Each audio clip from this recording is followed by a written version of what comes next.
জিকির কর দিলে প্রাণে, জিকির কর দিলে প্রাণে, দূর হইবে সব জ্বালা। লা ইলাহা ইল্লাল্লাহ, জোরে লা ইলাহা ইল্লাল্লাহ, জোরে লা ইলাহা ইল্লাল্লাহ, লা ইলাহা ইল্লাল্লাহ, লা ইলাহা ইল্লাল্লাহ। আসিয়া খেলে প্রেমের খেলা, ফেরাউন দিল তারে বড়ই জ্বালা। আসিয়া খেলে প্রেমের খেলা, ফেরাউন দিল তারে বড়ই জ্বালা।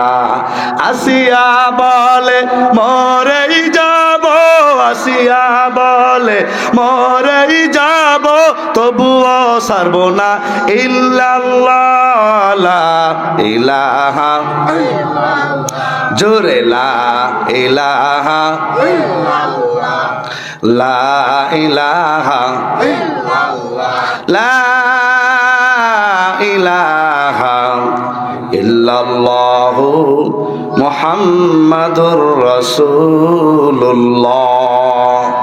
ومن يعش عن ذكر الرحمن نقيد له شيطانا فهو له قرين।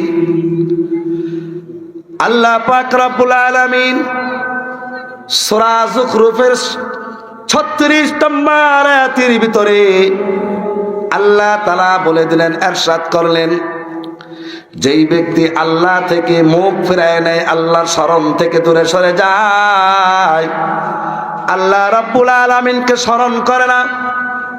ফজরের আজান হয়ে গেছে, এশারের আজান হয়ে গেছে, ফজর থেকে এশা পর্যন্ত কোনো নামাজ তিনি আদায় করলো না, সারাদিন কোরআন তেলাওয়াত করলো না, সারাদিন কোনো নেককার আমলে পাওয়া যায় না। দিন চলে যায়, সপ্তাহ চলে যায়, মাস চলে যায়, বছর চলে যায়, এমন করে সাল চলে যায়, এমন করে যুগ চলে গেল আমার কাছ থেকে। ছোট্ট থেকে আমি বৃদ্ধ হয়ে গেলাম, কোনোদিন আল্লাহকে ডাকলাম না, আল্লাহর ইবাদত করলাম না। আল্লাহ তাআলা বলেন, তোমার মতো বান্দা আমার দরকার নাই, তোমার উপর একটা শয়তান নিযুক্ত করে দিলাম। শয়তান তোমাকে পথ দেখাবে আর তুমি শয়তানের বন্ধু হয়ে যাবা। তোমার মতো বান্দা বান্দি আমার দরকার নাই। সূরা যুখরুফের 36 নম্বর আলোচনা। তাহলে যেই ব্যক্তি আল্লাহর কাছে ঘৃণিত, কারণ আমি যদি একটা কর্মচারী রাখি, একটা কর্মচারী আমার আন্ডারে কাজ করে, সে যদি দৈনিক হাজিরা না দেয়, না আসে, আমি তাকে রাখবো? মসজিদে হুজুর, ইমাম সাহেব হুজুর, সে যদি দৈনিক নামাজ না পড়ে, আমরা রাখবো? আমি যেখানে ইমামতি করি সেইখানে আমি যদি তাদের ডিউটি সঠিকভাবে পালন না করি, আমাকে রাখবে? যে যেখানে আছে কর্মস্থলে যদি তার ডিউটি পালন না হয়, তাহলে সে সেখান থেকে দূরে সরে যাবে, তাকে ডিলেট করে দেওয়া হবে। তাহলে যারা আমরা এখনো আল্লাহর ইবাদত করি না, শয়তান কিন্তু আমাদের বন্ধু হয়ে গেছে। এখন আমরা দুনিয়াতে কিছু কাজ করার জন্যে আমরা দূরে সরে গিয়েছি, সেটা হলো দুনিয়ার কিছু মায়া মহব্বত। এই মায়া মহব্বতের কারণে আমরা দুনিয়া থেকে, আল্লাহ থেকে অনেক দূরে। এই মায়া মহব্বতটা হচ্ছে আমাদের ধন সম্পদ, স্ত্রী, ছেলে মেয়ে, বন্ধু বান্ধব সকলের আড্ডায় পড়ে আমি আপনি আল্লাহকে ভুলে গিয়েছি। সেই সম্বন্ধে আল্লাহ তাআলা বলেন, আইয়ুহাল্লাযীনা আমানু লা তুলহিকুম আমওয়ালুকুম ওয়ালা আওলাদুকুম আন যিকরিল্লাহ ওয়া মান ইয়াফআল যালিকা ফাউলাইকা হুমুল খাসিরুন। আল্লাহ পাক রব্বুল আলামিন বলেন, হে বান্দারগণ, তোমাদের ধন সম্পদ, সন্তান সন্ততি যেন আমি আল্লাহর স্মরণ থেকে বাধা না দেয়, আমি আল্লাহ তাআলার স্মরণ থেকে বাধা না দেয়। আর যেই ব্যক্তি ধন সম্পদ, সন্তান সন্ততির মায়ায় পড়ে আমি আল্লাহ থেকে দূরে সরে গেল, ওই ব্যক্তি ক্ষতিগ্রস্তের মধ্যে পড়ে গেল। আজকে আমরা দুনিয়াতে ধন সম্পদ কামাইবার যায় আল্লাহকে ভুলে গেছি। ধন সম্পদ কামানোর লোভে নামাজ ঠিক মতো হয় না, আমল করি না, কোরআন শিখতে পারলাম না। কোরআন তো আমার আপনার কাছেই ছিল, কোরআন তেলাওয়াত করতে পারলাম না, কোনোদিন আল্লাহকে প্রাণ ভরে ডাকতে পারলাম না। এখনো সময় আছে, চায়ের দোকানে বসে না থেকে কোরআনের মাহফিলের ভিতরে এসে যান, আমার আপনার আল্লাহ আপনার প্রতি রাজি হয়ে যাবে। বলেন সুবহানাল্লাহ। এক সন্তান সন্ততির কারণে মা বাবা, স্ত্রী, ছেলে মেয়ে এদের ব্যস্ততার কারণে আমরা আল্লাহর ইবাদত করতে পারি না। যেই দিন আপনি এদের ত্যাগ করতে পারবেন, ছাড়তে পারবেন, সেই দিন আপনি সফল কাম হয়ে যাবেন। এছাড়া সফল কামের কোনো রাস্তা নাই। আল্লাহ পাক রব্বুল আলামিন সূরা তাগবুনের সূরাতুত তাগবুন আল্লাহ পাক রব্বুল আলামিন বলেন, ইন্নামা আমওয়ালুকুম ওয়া আওলাদুকুম ফিতনাহ আল্লাহু ইনদাহু আজরুন আযীম। আল্লাহ পাক বলেন, ইন্নামা আমওয়ালুকুম ওয়া আওলাদুকুম ফিতনাহ, নিশ্চয় ধন সম্পদ এবং সন্তান সন্ততি আমি তোমাকে দিয়েছি পরীক্ষা স্বরূপ। দেখি তুমি ধন সম্পদের মায়ায় পড়ে আমাকে বলে যাও কিনা। সন্তান সন্ততি দিলাম, আমাকে স্মরণ করো কিনা। আমার এলাকার মুসলমান লক্ষ্য করে বোঝার চেষ্টা করেন। কোরআন বুঝতে হবে, কোরআন জানতে হবে, অর্থ বুঝতে হবে, অর্থ জানতে হবে। আল্লাহ পাক রব্বুল আলামিন বলেন, ইন্নামা আমওয়ালুকুম ওয়া আওলাদুকুম ফিতনাহ ওয়াল্লাহু ইনদাহু আজরুন আযীম। ধন সম্পদ, সন্তান সন্ততি এগুলো পরীক্ষা স্বরূপ দিয়েছেন। আজকে আমাদের বেড়াগেরে হইল, কয়েকটা সন্তানের বাবা হইলে কার সঙ্গে মারামারি করে জিততে পারো এই প্রতিজ্ঞা আমরা করি। সন্তান সন্ততি বেশি হলে আমার জোর এলাকার মধ্যে বেশি, সমাজের মধ্যে বেশি, ইউনিয়নের মধ্যে বেশি, থানার মধ্যে বেশি, জেলার মধ্যে বেশি, দেশের মধ্যে বেশি। আমার সঙ্গে কে পায়? এই ব্যক্তি জোর খাটায় তার সন্তানের এই দিক দিয়া। এই জোর খাটালে কোনো লাভ হবে না। জোর খাটাইতে হবে। কয়টা সন্তান আপনার তাহাজ্জুদ গুজার হয়েছে? কয়টা সন্তান আপনার ইলমে দ্বীন শিক্ষা করেছে? কয়টা সন্তান সহি করে কোরআন পড়তে পারে? কয়টা সন্তান মাথা থেকে পা পর্যন্ত 10টা সুন্নত আছে? আপনার কয়টা সন্তান বলতে পারবে? এটার প্রতিজ্ঞা করেন, তাহলে এই পরীক্ষায় পাশ করতে পারবেন। এছাড়া পাশ করার কোনো রাস্তা নাই। আল্লাহ পাক বলেন, আল্লাহু ইনদাহু আজরুন আযীম। আল্লাহ পাক রব্বুল আলামিন বলেন, আল্লাহু ইনদাহু, আল্লাহর নিকট এর চাইতে বড় সাজা আপনাকে দিবে।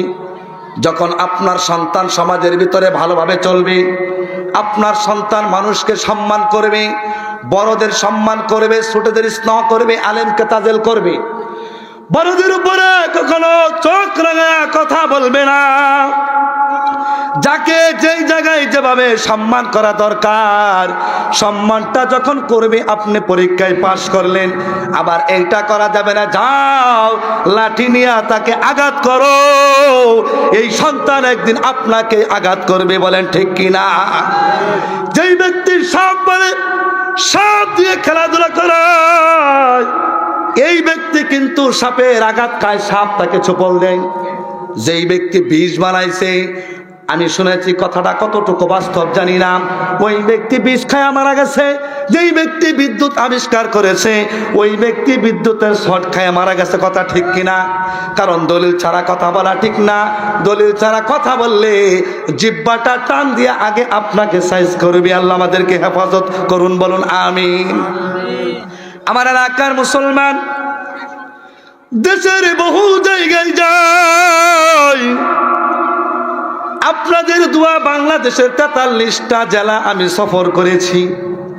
আল্লাহ আমাকে সফর করার তৌফিক দিয়েছে।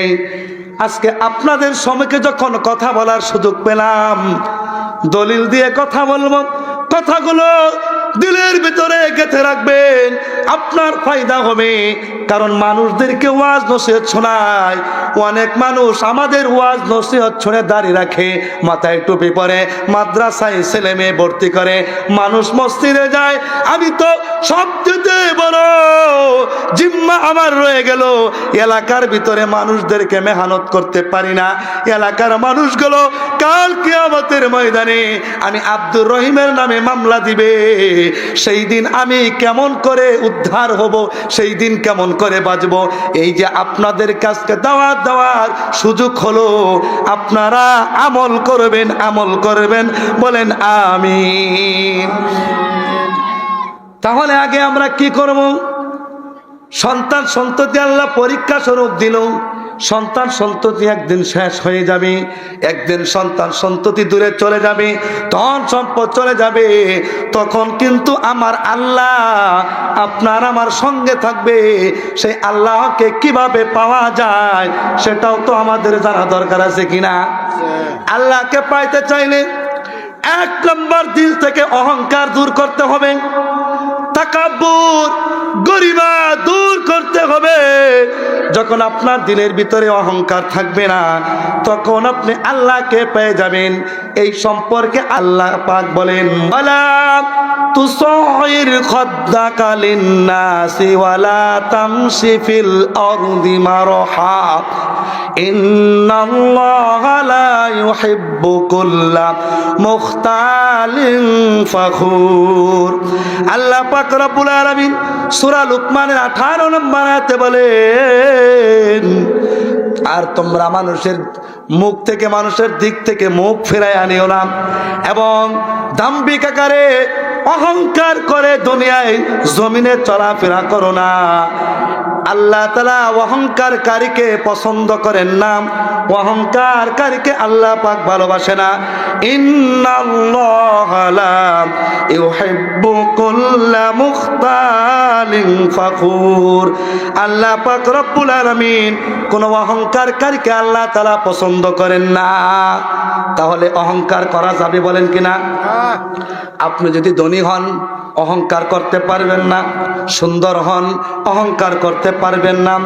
আপনি যদি ভালো একজন শিক্ষক হন, ভালো একজন ছাত্র স্টুডেন্ট হন, হয়তো জেনারেল হতে পারেন, হয়তো আপনি আলেম হাফেজ হতে পারেন, অহংকার করা যাবে না। যখন অহংকার করবেন, তখন আল্লাহ পাক আপনাকে বিচ্ছিন্ন করে দিবে। আল্লাহ তাআলা বলেন, ইন্নাল্লাহা লা ইউহিব্বু কুল্লা মুখতালিন ফাখুর। নিশ্চয় আমি অহংকারকারীকে পছন্দ করি না। আল্লাহ পাক আমাদেরকে অহংকার থেকে বাঁচার চেষ্টা, আমাদেরকে অহংকার থেকে বাঁচার তৌফিক দান করুন, বলুন আমিন। অহংকার সম্পর্কে একখানা হাদিস হযরত আবু হুরায়রা রাদিয়াল্লাহু তাআলা থেকে বর্ণিত, মিশকাতুল মাসাবি, মিশকাত জামাতের একটা কিতাব আছে, নাম হলো মিশকাতুল মাসাবি। মিশকাতুল মাসাবির 428 নম্বর হাদিসের ভিতরে আল্লাহর নবী বলেন, ইয়াকুম ওয়াল হাসাদা ফাইন্নাল হাসাদা ইয়াকুলুন নাস কামা তাকুলুন নারুল হাতাব। আল্লাহর নবী বলেন, অহংকার থেকে দূরে থাকো, অহংকার করো না। অহংকার নেকিকে ধ্বংস করে দেয়, যেইভাবে আগুন শুকনো কাঠকে ধ্বংস করে দেয়। তাহলে বলেন, অহংকার করা যাবে কি যাবে না? জোরে বলেন, অহংকার করা যাবে? আল্লাহ পাক আমাদেরকে অহংকার থেকে বাঁচার তৌফিক দান করুন, জোরে বলেন আমিন। তাহলে যার দিলের ভিতরে অহংকার আছে, কোরআনের হাফেজ হতে পারেন, বড় আলেম হতে পারেন, মুফতি মুহাদ্দিস হতে পারেন, মক্কা মদিনার ইমাম হতে পারেন, যার ভিতরে অহংকার চলে আসবে, ওই ব্যক্তি সাকসেসফুল হবে না। আল্লাহ তাআলার খাতা থেকে সে ডিলিট হয়ে যাবে। সম্মানিত হাজিরিন, আল্লাহ পাক রব্বুল আলামিন যেমন অহংকারকারীকে পছন্দ করেন না, দম্ভিক ভাবে চলে তাকেও পছন্দ করেন না। যারা টাকনুর নিচে কাপড় পরিধান করে যেই পুরুষ, তাদেরকেও আল্লাহ পছন্দ করেন না। আল্লাহর নবী বলেন, মা আসফালা মিনাল কাবাইনি মিনাল ইজারি ফিন্নার। টাকনুর নিচে কাপড়, যেই ব্যক্তি টাকনুর নিচ কাপড় বা পাঞ্জাবি লঙ্গি দ্বারা ডেকে চললো যেই পুরুষ, আল্লাহ পাক তাকে পছন্দ করেন না, সে অহংকার। ওই ব্যক্তির পা কেটে জাহান্নামে দেওয়া হবে। আজকে আপনাদেরকে একটা আমল আমি এলাকার সন্তান হিসাবে দেই, যত পুরুষ মানুষ আছেন টাকনুর নিচে লঙ্গি কিংবা পায়জামা কিংবা বড় জামা, বড় লম্বা পাঞ্জাবি পরবেন না, মোজা পরতে পারবেন, কিন্তু এই দিক দিয়ে টাকনুর নিচে পড়তে পারবেন না। সকলেই বলুন এই আমলটা করবেন কিনা? হাত উঠান, জোরে হাত উঠান। আমাদের তো বাঁচতে হবে কিনা? আল্লাহ পাক রব্বুল আলামিন আমাকে আপনাকে এই আমল করার তৌফিক দান করুন, বলুন আমিন। আমি এই আমলটা আজকে আপনাদেরকে দিলাম। আমি যখনই গ্রামে আসি, যাকে দেখবো টাকনুর নিচে কাপড় পরিধান করেছেন যেই পুরুষ, মহিলারা পড়তে পারবে, আমি তখন তাকে বলবো আপনি টাকনুর নিচে কাপড় পরিধান করেছেন, এটা হারাম, অহংকারের আলামত। এই টাকনুর নিচের অংশ কেটে জাহান্নামে দিবে। এবার বলুন, যদি চাক্কা রুট ছেড়ে খেতে যা, রুটের বাহিরে যা, গাড়ি কোথায় যাবে? গাড়ি কোথায় যাবে? রেল লাইন ছাইরা যদি গাড়ি যা, গাড়ি কোথায় যাবে? লাইনেই চলবে না বাইরে যাবে? তা আমার আপনার ঠ্যাং হলো চাক্কা। এই চাক্কা যদি আল্লাহ জাহান্নামে দেয়, বডি কোথায় যাবে? তাহলে আমরা কিন্তু টাকনুর নিচে কেউ কাপড় পরিধান করব না। আল্লাহর নবীকে মানতে হবে, কোরআন হাদিস আগে বুঝতে হবে, আমল করতে হবে। আমার এলাকার মহিলাদেরকে বলি, সর্বদাই মাথার উপর কাপড় মাথা ঢেকে রাখবেন। মহিলারা যেন এলোমেলো চুল নিয়ে রাস্তা দিয়ে বের না হয়, সেই জন্য এলোমেলো চুল নিয়ে বের হবেন না। নামাজ বন্দি করবেন, মাথাগুলো ঢেকে চলবেন। ও এলাকার মা বোনেরা, যখন আমি এলাকায় প্রবেশ করব, আমি আজকেও কয়েকটা মহিলার দাওয়াত দিলাম যে মাথাটা ডাকেন। মহিলা মাথা ডাকছে। যখন আমি এলাকায় আসব, আমার এলাকার ছাত্র সমাজ, আলেম হাফেজ যারা আসবে, সকলের কাছে আমি আকতি মিনতি করে বলি, আজ থেকে আমরা দাওয়াত দেওয়া শুরু করব, এলাকা সমাজ পরিবর্তন করব। আমাদের দ্বারা কওমি মাদ্রাসার ছাত্র দ্বারাই এলাকা পরিবর্তন করাই সম্ভব, বলেন ঠিক কিনা? সেই জন্য আমরা আমল করব, আর বেশি বেশি করে মৌতের কথা চিন্তা করব। আমরা আখিরাতে কি করব, কবরে গিয়ে কি করব। আরেকটা আমল আপনাদেরকে বলে যাই, বর্জন করবেন। সূরা বাকারার 278 নাম্বার আয়াত এবং 269 নাম্বার আয়াত, 79 নাম্বার আয়াত, আল্লাহ পাক বলেন, ইয়া আইয়ুহাল্লাযীনা আমানুত্তাকুল্লাহা ওয়া যারু মা বাকিয়া মিনার রিবা ইন কুনতুম মুমিনিন। আল্লাহ পাক রব্বুল আলামিন বলেন, হে ঈমানদারগণ, তোমরা আল্লাহকে ভয় করো এবং যার সুদের বকেয়া আছে সুদ পরিত্যাগ করো। যদি তোমরা মুমিন হও, সুদের বকেয়া ছেড়ে দাও। আমার এলাকার মুসলমানদেরকে বলি, আপনারা আজ থেকে সুদের বকেয়া ছেড়ে দেন। যারা সুদ খান, সুদ খাওয়া ছেড়ে দেন। সুদের সম্পর্কে আল্লাহ তাআলা সূরা বাকারার 278 এবং 279 নাম্বার আয়াতের ভিতরে হুঁশিয়ারি করেছেন। পরের আয়াতে বলেন, ফাইল্লাম তাফআলু ফাযানু বিহারবিন মিনাল্লাহি ওয়া রাসূলি। এরপরেও যদি তোমরা সুদ ভক্ষণ করো, আল্লাহ রাসূলের সঙ্গে যুদ্ধের প্রস্তুতি নাও, বলেন নাউজুবিল্লাহ। আমাদের উপর যদি জালেম একজন সরকার এসে যায়, আমরা তা দেখে ভয় পাই, এলাকার নেতা দেখে ভয় পাই। আল্লাহ রাসূলের সঙ্গে যুদ্ধ করার মতো তৌফিক কারো আছে কিনা? কারো নাই। এই সম্বন্ধে আল্লাহর নবী সহিহ মুসলিম শরীফে একটা হাদিস বর্ণনা করেন, হযরতে জাবের রাদিয়াল্লাহু তাআলা থেকে বর্ণিত, ক্বালা লাআনা রাসূলুল্লাহি সাল্লাল্লাহু আলাইহি ওয়াসাল্লাম আকিলার রিবা ওয়া মুআক্কিলাহু ওয়া কাতিবাহু ওয়া শাহিদাইহি ওয়া ক্বালা হুম সাওয়াউন। চার শ্রেণীর লোকদেরকে আল্লাহর নবী লানত করেছেন।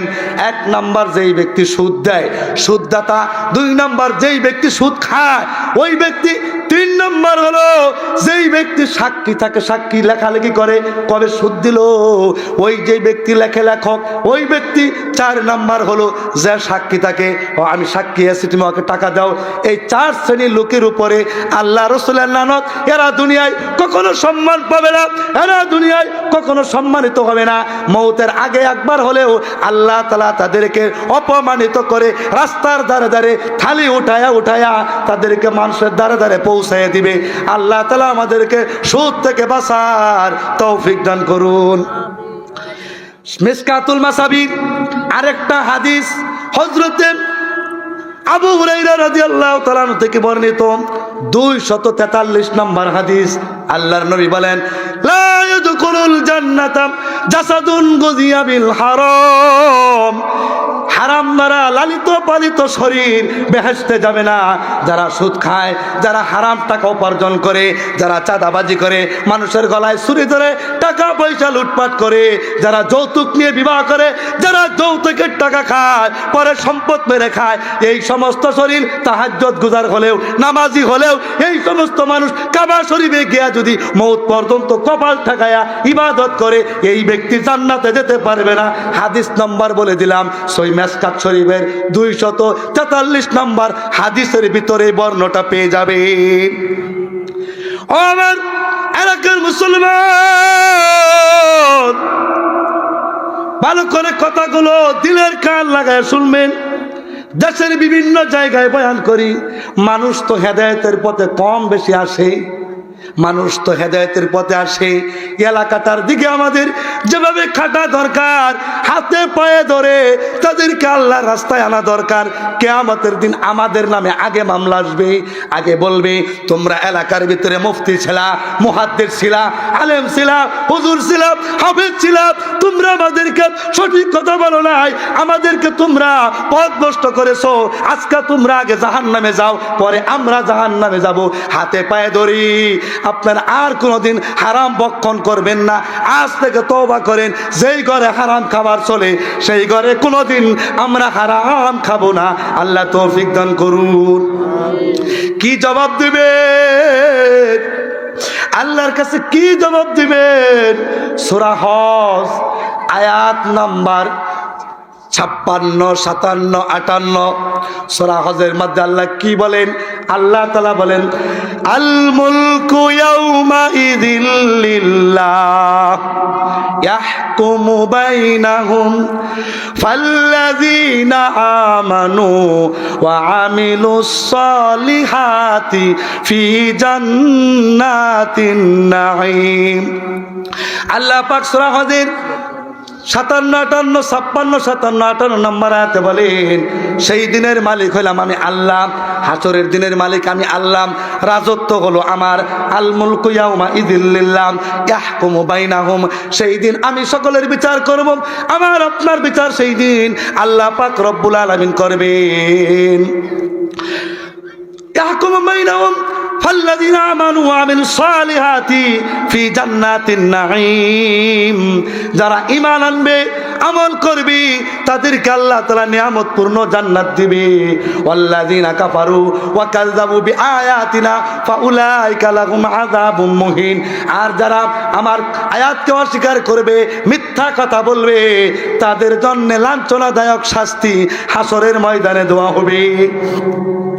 আল্লাহ পাক রব্বুল আলামিন সূরা আবাসার 34, সূরা আবাসার 34, 35, 36 নম্বর আয়াতে বলেন, আল্লাহ পাক সুন্দর করে বলে দিলেন, ইয়াউমা ইয়াফিরুল মারউ মিন আখিহি ওয়া উম্মিহি ওয়া আবিহি ওয়া সাহিবাতিহি ওয়া বানি, সেই দিন মানুষ পলায়ন করবে তার ভাই থেকে, পলায়ন করবে মা বাবা থেকে, পলায়ন করবে স্ত্রী সন্তান সন্ততি থেকে। আজকে মায়ের জন্য পাগল, বাবার জন্য পাগল, স্ত্রীর জন্য পাগল, সন্তানের জন্য পাগল, সেই দিন তাদের থেকে পলায়ন করবে, তাদের সামনে যাবে না। মানুষ দুনিয়ায় যেমন বাটপারি করে, পরের সম্পদ ভক্ষণ করে, গায়ের জোর খাটায়, গায়ের অহংকার খাটায়, সেই দিন বান্দা বান্দি মিথ্যা কথা বলবে। আল্লাহ তাআলা ব্রেক করে দিলেন। সূরা ইয়াসিন আয়াত নাম্বার 65, সূরা ইয়াসিন আয়াত নাম্বার 65 আল্লাহ পাক বলেন, আল-ইয়াউমা নাখতিমু আলা আফওয়াহিহিম ওয়া তুকাল্লিমুনা আইদিহিম ওয়া তাশহাদু আরজুলুহুম বিমা কানু ইয়াকসিবুন। সেই দিন আল্লাহ পাক রব্বুল আলামিন মুখের জবান বন্ধ করে দিবেন, হাত আল্লাহর সঙ্গে কথা বলবে। কার সঙ্গে বেঈমানি করে টিপ দিয়ে জাগানেছ, কার সঙ্গে বেঈমানি করে হত্যা করেছ, কার মিথ্যা মামলা দিয়েছ, কার সঙ্গে প্রতারণা করেছ, হাত সেই দিন সাক্ষী দিবে। কার কাছে গুনাহ করতে গিয়েছ, ঠ্যাং পা দিয়ে হেঁটে হেঁটে গিয়েছ, সেই দিন আল্লাহর কাছে পা থরথর করে সাক্ষী দিবে। আল্লাহ, এই ব্যক্তি জিনার দিকে, মতের দিকে, এই ব্যক্তি পাপাচারের দিকে পা দিয়ে হেঁটে হেঁটে গেছে, আমি যাইতে চাই নাই। কেমন করে মানুষের সঙ্গে অপকর্ম করেছ, ধর্মের ভাই বানায়া, ধর্মের ছেলে বানায়া, ধর্মের বাবা বানায়া, রাত্রের বেলা ঘরের ভিতরে আকাম কুকাম করেছ, সেই দিন আল্লাহর কাছে সাক্ষী দিবে। কোথায় চুরি করতে গিয়েছিলা, কার বাড়িতে চুরি করেছ, কেমন করে চুরি করেছ, কোনো লাভ নাই, লাভ নাই। সেই দিন আল্লাহর সামনে জবাব দিয়ে দেওয়ার মতো কোনো উপায় নাই। আল্লাহ পাক রব্বুল আলামিন সূরা ইয়াসিনের 59 নম্বর আয়াতে বলেন, ওয়ামতাজুল ইয়াউমা আইয়ুহাল মুজরিমুন। আল্লাহ পাক রব্বুল আলামিন হাসরের ময়দানে মুমিন বান্দা বান্দি এবং যারা নেককার তাদের থেকে পৃথক করে দিবেন। যারা মুমিন নেককার তারা আলাদা হয়ে যাবে, আর যারা গুনাহগার তারা আলাদা হয়ে যাবে, দুইটা ভাগ হয়ে যাবে। মুমিনদের থেকে যারা বেঈমান, যারা আল্লাহর হুকুম পালন করতো না, নবীর তরিকায় চলতো না, হারাম ভক্ষণ করত, হালাল পথে চলতো না, সেই দিন হাসরের ময়দানে পৃথক হয়ে যাইবেন। সেই দিন কি জবাব দিবেন এটা হিসাব করে আজ থেকেই শুরু করে দেন। এটা হিসাব করে কেমন করি আল্লাহর কাছে যাবে এটা হিসাব করার চেষ্টা করেন, না হলে উপায় নাই, উপায় নাই। হাসরের ময়দানটা বড় কঠিন। দুনিয়ায় একটা যদি আমরা অন্যায় করি, মানুষ থেকে কত পালানোর চেষ্টা করি। দুনিয়ায় আমরা কত অন্যায় করি, পালানোর চেষ্টা করি। আমি কি গুনাহ করি মানুষ জানে না, আমি কি অন্যায় করি মানুষ জানে না, আমার আমল সম্পর্কে মানুষ জানে না। আমি উলঙ্গ বেহায়া ছবি মোবাইলের মধ্যে যে দেখি, মানুষে জানে না। আল্লাহ তো দেখতেছেন, কিরমান কাতিবিন সাক্ষী লাগাইয়া দিছেন। জমিন আপনার জন্য সাক্ষী দিবে, কোন জমিনে গুনাহ করেছেন, কোন জায়গায় গুনাহ করেছেন, কোন বাড়িতে গুনাহ করেছেন, কিভাবে গুনাহ করেছেন, আল্লাহর কাছে সাক্ষী দিবে। মানুষ বেঈমানি করবে কিন্তু জায়গা জমি বেঈমানি করবে না, ফেরেশতারা বেঈমানি করবে না। এই যে আমরা বসে আছি, আল্লাহর ক্যামেরায় দাঁড়ানো হচ্ছে, এটাও তুলে ধরা হবে। আমরা পাপ করতেছি, এটাও তুলে ধরা হবে। হাসরের মাঠে পালানোর কোনো রাস্তা নাই। কেমন করে পালাবে, সেই দিন পালাতে পারবেন না। আমার এলাকার মুসলমান যারা আছেন, আমি আপনাদের এলাকার সন্তান, আপনাদের হাতে পায়ে ধরে বলি, এখনো সময় আছে। আজ থেকেই মসজিদের ভিতরে প্রবেশ করা শুরু করুন।